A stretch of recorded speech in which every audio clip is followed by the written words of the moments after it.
नमस्कार। ओडिया अस्मितार आउ एक अध्याय आम आज खोलिबा जदुमणि रहस्यर आउ एक पीढ़ी।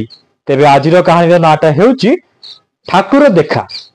ठाकुर देखा कवि जदुमणि दिने दशपल्ला राज्य को बुलिया को जाइथिले।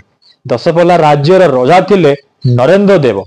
किंतु कवि जदुमणि उत्कल घंट एड़े गोटे कवि एड़े गोटे पंडित भाष्यकार हास्यकार बहुत सुंदर कविता माध्यम सी निजर प्रीति चारिआड़ को बांटी था।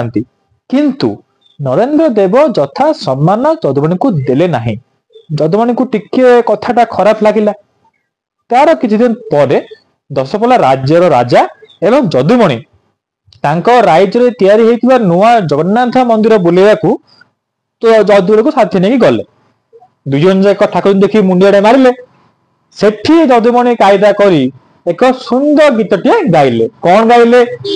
कुंज बने जगन्नाथ न हेबो गोसाई, कुंज बने जगन्नाथ न हेबो गोसाई, रथ बोली भंडी नेबे सगड़े बसाई, भोग बोली खंजी देबे कड़िकिया मुआ, धूप बोली मारी देबे निया खुंटा धुआ। यार अर्थ कुंजवन दशपल्ला राज्य राजधानी थिला।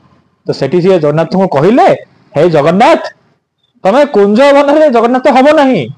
काहेकि एमाने तुमको रथ बोली भंडी की सगळे नेकी बसई देबे, धूप काठी ना रे गोटे मशा धुआ आनी तो मुहरे मार देबे, आ व्यंजन छपन भोग ना रे कड़िकिया मुआ तुमको भोग करदेबे। राजा जदुमणि कवितार मर्म बुझीगले एवं जदुमणि को असम्मान करथिबा हेतु ताको भूल मागी यथा रीति सम्मान दे पुणी थे क्षमा प्रार्थना करी ताको राज्य रे सम्मानित कले। एइथिला आजिर कहानी ठाकुर देखा। पुणी देखा आसंता अध्याय आउ एक कहानी नहीं से जाए रहिली। नमस्कार।